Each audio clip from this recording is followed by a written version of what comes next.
Hello साथियों, मैं सचिन मिश्रा एक बार फिर से स्वागत करता हूं आपका एसएसबी सोल के यूट्यूब चैनल पे। दोस्तों, आप लोगों ने अभी तक 1857 की क्रांति के बारे में जाना कि क्रांति किस तरह से शुरू हुई, कारण क्या क्या थे।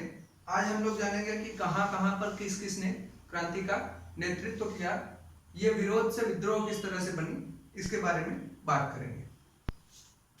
देखिए, हमने पढ़ा था कि 8 अप्रैल 1857 को मंगल पांडे को फांसी दे दी गई।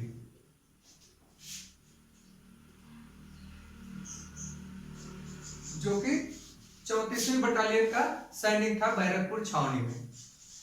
अब हुआ क्या, इसके बाद 24 अप्रैल 1857 को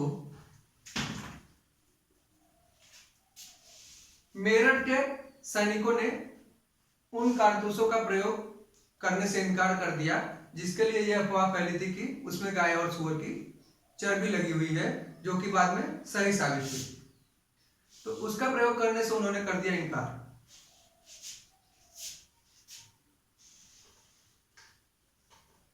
मेरठ के सिपाहियों ने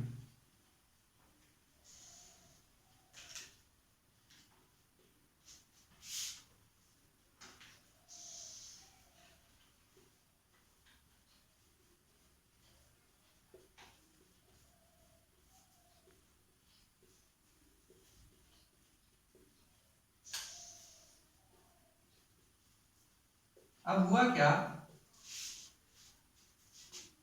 9 मई,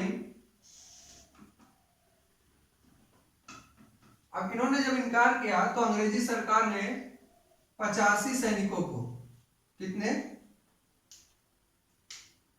85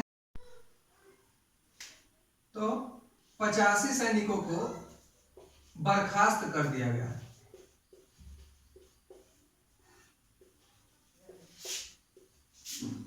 क्या कर दिया गया, बर्खास्त कर दिया गया और उन पर मुकदमा चलाया गया। उन पर मुकदमा चलाकर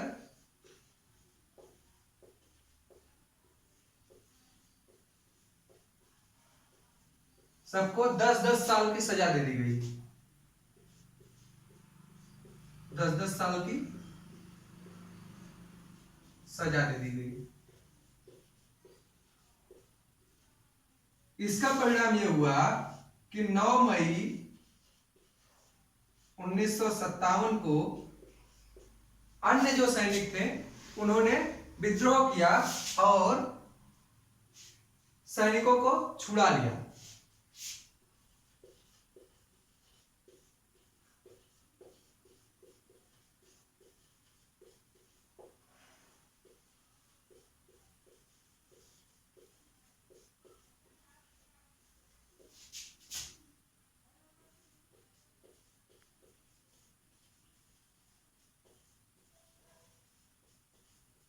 सैनिकों को छुड़ा लिया।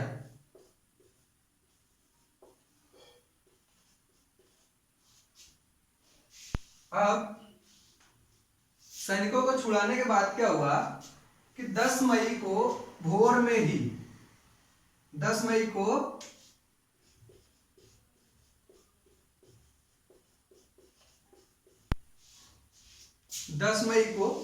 भोर में सैनिकों की टुकड़ी पहुंच गई दिल्ली।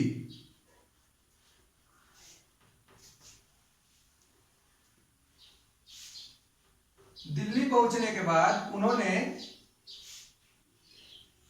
जैसे ही वे दिल्ली पहुंचे, दिल्ली के सैनिकों की टुकड़ी ने वहां पर विद्रोह कर दिया और विद्रोह करने के बाद उन्होंने अंग्रेजों के साथ युद्ध किया और दिल्ली पर कर लिया अधिकार। दिल्ली पर अधिकार कर लिया।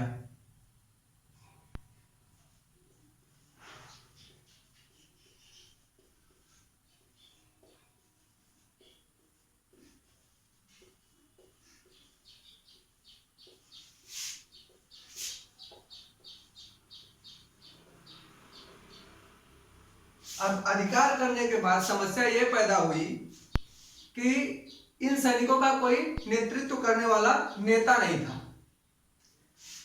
तो इसके लिए इन्होंने एक और उपाय निकाल लिया कि जो बहादुर शाह जफर मुगल सुल्तान है उसको अपना नेतृत्व दे दिया जाए, वो सैनिकों का नेतृत्व करेगा। और 10 मई को ये लोग लाल किले के दरवाजे पर पहुंच गए। पहले तो बहादुर शाह जफर सेना का नेतृत्व करने के लिए तैयार ही नहीं हुआ क्योंकि वो बूढ़ा हो चुका था।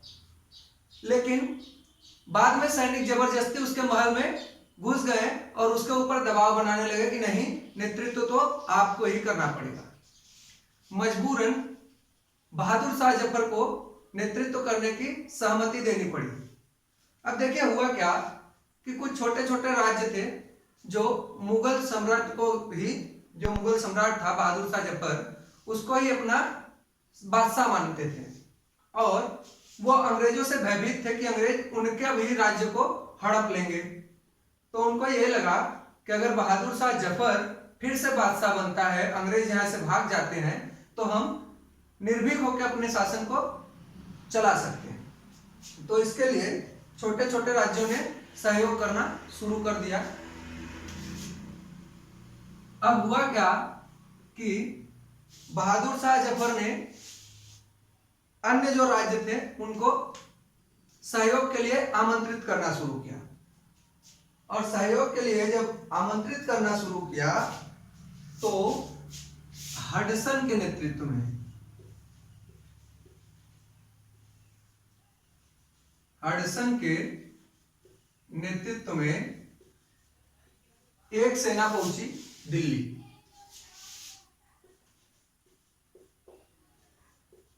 उन्होंने क्रांतिकारियों को वहां पर हराकर दिल्ली पर फिर से अधिकार कर लिया।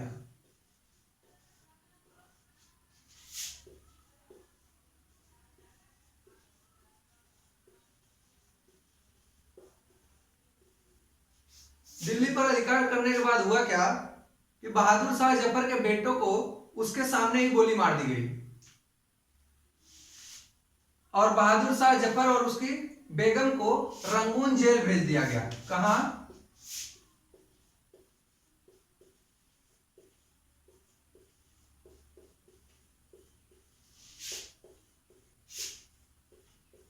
रंगून जेल भेज दिया गया।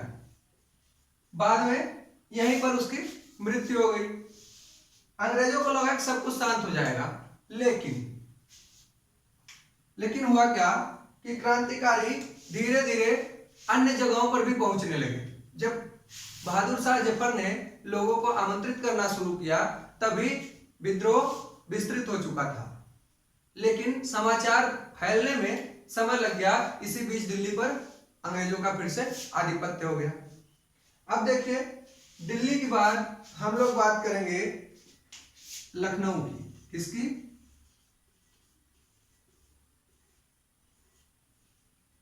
तो लखनऊ में हमने आपको बताया था कि वाजिद अली शाह जो अवध का नवाब था, उसी का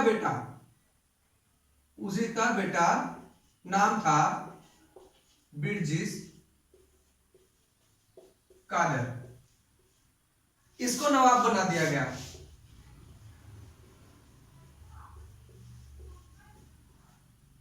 ये किसका बेटा था?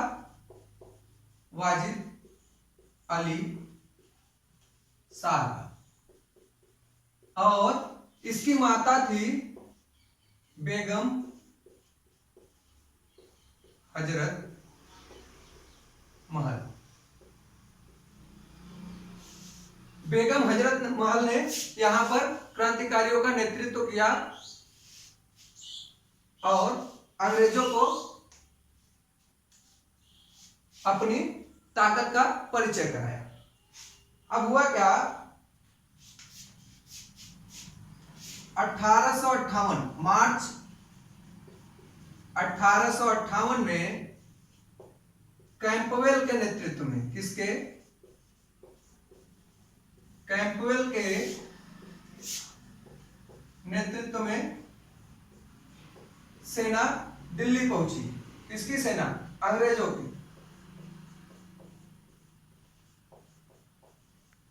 और लखनऊ पर अधिकार कर लिया।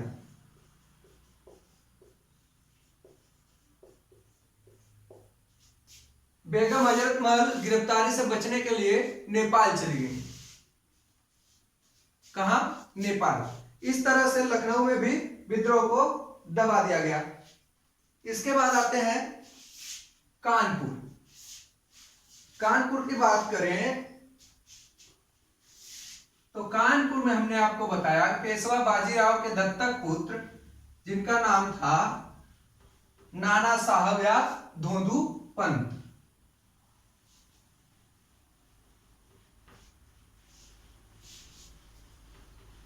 धोंदू पंत ने या नाना साहब ने नेतृत्व किया।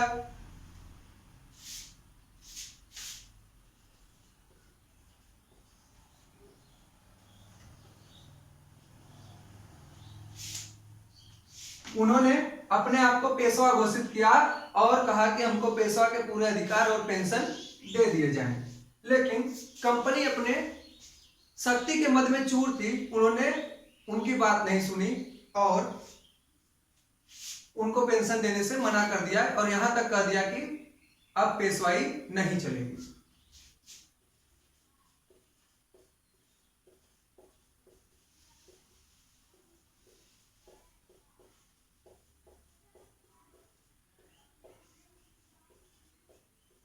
ठीक है, यहां भी हुआ क्या?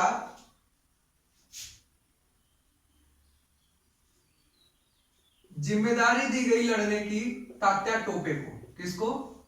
तात्या टोपे को। तात्या टोपे का जो असली नाम था वो था रामचंद्र पांडुरंग। इनको युद्ध की पूरी जिम्मेदारी दे दी गई और नाना साहब ने कहा कि ये बहादुर शाह के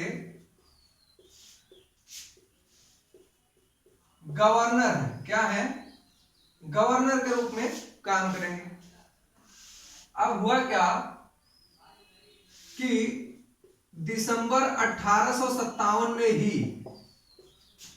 कैंपवेल, वही कैंपवेल जो मार्च में 1858 में बेगम हजरत महल को हराया था, कैंपवेल के नेतृत्व में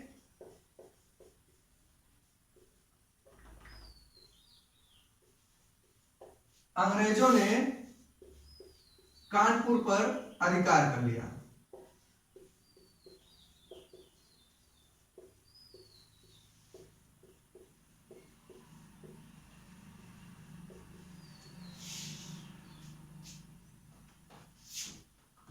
देखिए, तात्या टोपे के बारे में बात करें तो तात्या टोपे ने वहां के जो आदिवासी थे और अन्य लोग थे, ग्रामीणों की सहायता से छापामार युद्ध पद्धति को अपनाया था, जिससे अंग्रेज बहुत परेशान हो गए। शुरुआती दौर में अंग्रेजों को इन्होंने कानपुर से खदेड़ दिया था।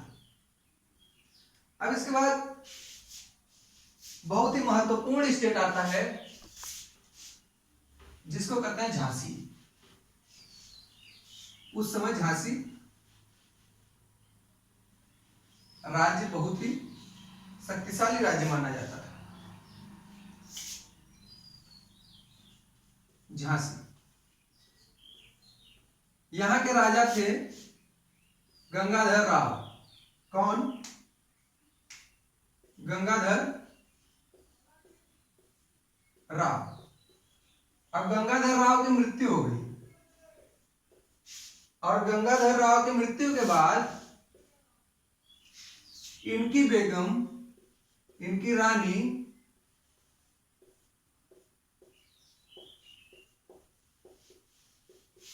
झांसी की रानी लक्ष्मीबाई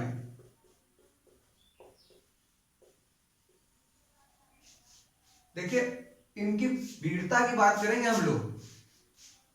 ये इतनी वीरांगना थी कि आज भी अगर किसी की वीरता की बात आती है जब औरतों में, तो उनको कहा जाता है कि अरे वो तो झांसी की रानी हो गई है। तो झांसी की रानी की इस तरीके की जो है वीरता थी। झांसी की रानी ने एक पुत्र गोद लिया था, लेकिन अंग्रेजों ने इनके दत्तक पुत्र को राजा मानने से इनकार कर दिया।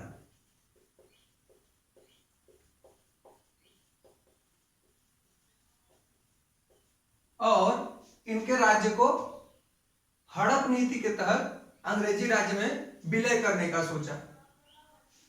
रानी ने अंग्रेजों के खिलाफ मोर्चा खोल दिया और बहुत ही वीरता से उनका सामना किया। हुआ क्या कि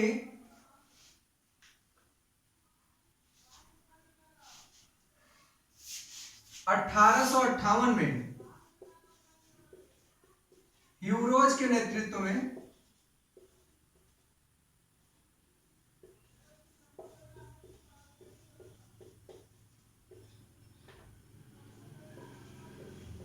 युद्ध होता है। यह ह्यूरोज जो कौन था? अंग्रेजों का कमांडर था। और युद्ध होने के बाद यहां रानी पराजित हो जाती है, क्योंकि इनके कुछ गद्दार जो थे अधिकारी वो अंग्रेजों से मिल गए थे। देखिए, शुरू से ही सत्ता पुरुष प्रधान रही है, लोगों को औरतों के अंडर में काम करना पसंद नहीं था। सेम वही बात यहां भी हुई। चूंकि उनका दत्तक पुत्र जो था वो बहुत ही छोटा था, तो रानी ने बागडोर अपने हाथ में ले ली थी और ये बात अधिकारियों को रास नहीं आ रही थी। तो उन्होंने रानी के साथ धोखा किया। रानी पराजित हो गई और झांसी से निकलकर पहुंची ग्वालियर। रानी कहां पहुंची? ग्वालियर। ग्वालियर का युद्ध हुआ और रानी वहां पे वीर गति को प्राप्त हो गई।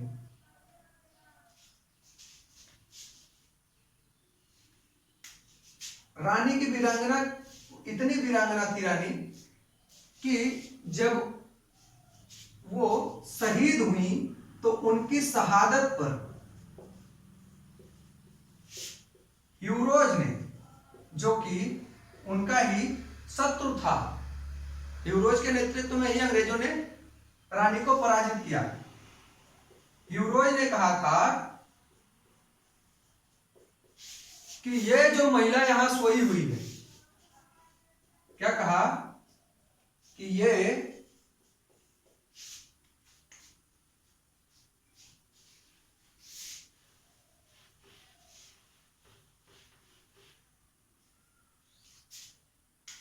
ये जो महिला यहां सोई है,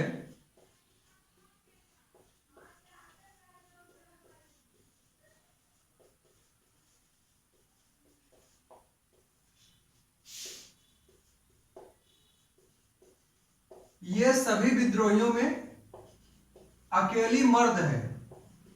सोचिए,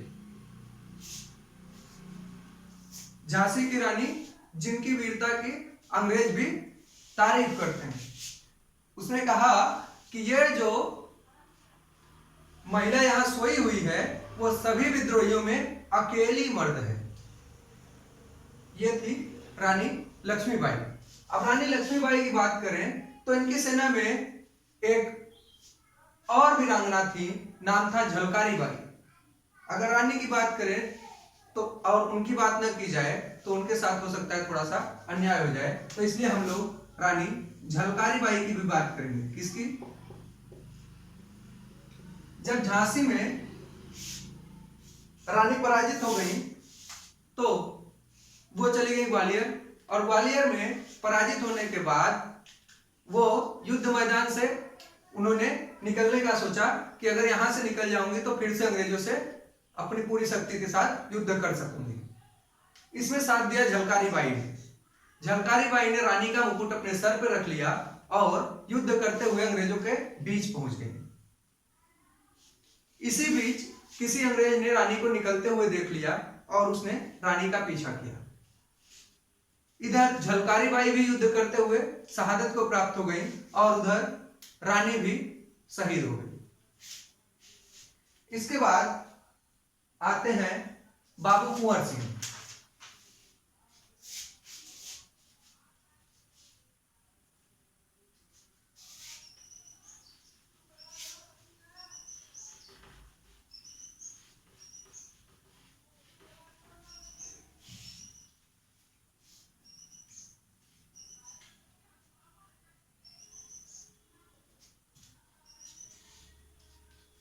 इसके बाद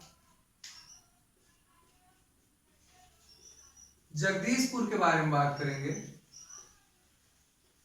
जगदीशपुर के जमींदार थे, जमींदार।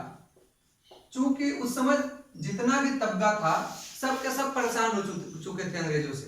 जैसे जो सिपाही थे, उन सिपाहियों में कुछ किसान भी थे जिनके परिवार वाले किसानी करते थे, तो अत्यधिक राजस्व के कारण वो भी परेशान थे। तो कहीं ना कहीं इसका भी जो कारण था, यह भी एक कारण बना सिपाहियों के विद्रोह का, किसानों की नाराजगी। जमींदार बाबू कुंवर सिंह बहुत ही बुढ़े हो चुके थे, लेकिन इन्होंने महीनों तक अंग्रेजों से युद्ध किया, महीनों तक अंग्रेजों को परेशान करके रख दिया एकदम से। और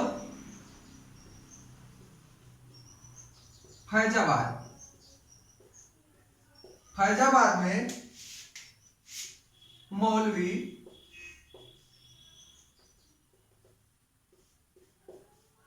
अहमदुल्लाह, मौलवी अहमद उल्लाह,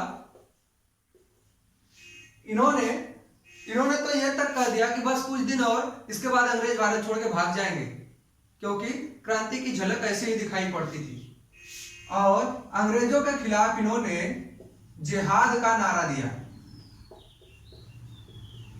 किसका? जिहाद का नारा दिया अंग्रेजों के खिलाफ। एक और बहुत ही महत्वपूर्ण जगह है मांडला, जो कि मध्य प्रदेश में, कहा? एमपी में। यहां की रानी थी रानी अवंतीबाई।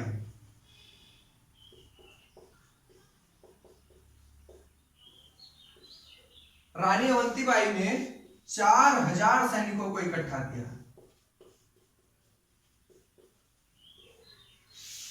और क्रांति का बिगुल बजाया, क्रांति में भाग लिया।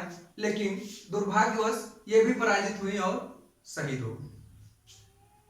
ऐसे बहुत लोग थे जिनके बारे में जितना कहा जाए वो कम है। देखिए 1857 बहुत ही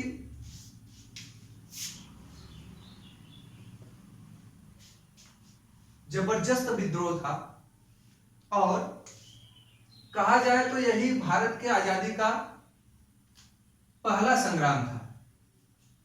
लेकिन कुछ लोग इसको नहीं मानते हैं ऐसा।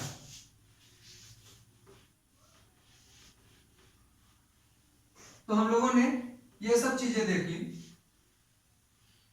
क्या क्या देखा अभी तक? कारण देख लिए कौन कौन से? प्रशासनिक, राजनीतिक, धार्मिक, सामाजिक, आर्थिक, तात्कालिक, सैनिक, जो भी कारण थे सब कारणों को देख लिया। इसके बाद कहां कहां पे क्रांतियां हुई, किस किसने नेतृत्व किया, किसको फांसी हुई ना, ये सब चीजें हमने देख ली। अब कल हम लोग बात करेंगे क्रांति के परिणाम के बारे में। उसके पहले आप लोग देख लीजिए स्क्रीन पे ये दिखाई दे रहा है आपको एक मैप। इसमें जो लाल रंग से है कुछ इस तरह से बना हुआ है, ये प्रमुख केंद्र हैं जहां पे क्रांति बहुत व्यापक तरीके से हुई, बहुत व्यापक तरीके से हुई। और जो काले रंग से है ये अन्य केंद्र है। अंग्रेजों की हालत पतली हो गई थी इस क्रांति से। उसके बाद इन्होंने बहुत से नए कानून बनाए, जिसमें भारतीय सैनिकों की संख्या का अनुपात अंग्रेजी सैनिकों की संख्या के अनुपात से कम कर दिया गया, और ईस्ट इंडिया कंपनी से सत्ता लेके सीधे क्राउन के हाथों में सौंप दी गई। तो ये सब बातें हम आपको अगले लेक्चर में बताएंगे। आज के लिए इतना ही रखेंगे, और हमारे टेलीग्राम पे आप लोग जरूर जुड़िएगा। टेलीग्राम का लिंक डिस्क्रिप्शन में है।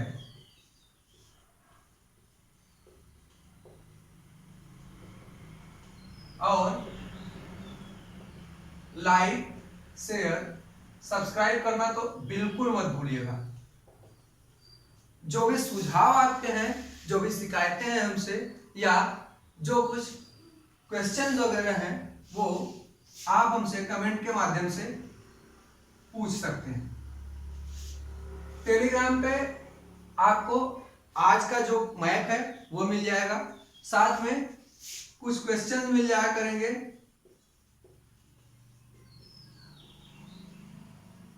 पोल बना के उनको सॉल्व किया कीजिए, और देखिए कि क्या क्या हमने आपको पढ़ाया, क्या क्या आप क्या कर पा रहे हैं क्वेश्चंस, और उसके बाद अगर नहीं कर पा रहे हैं तो कैसे फिर पढ़ने की जरूरत है।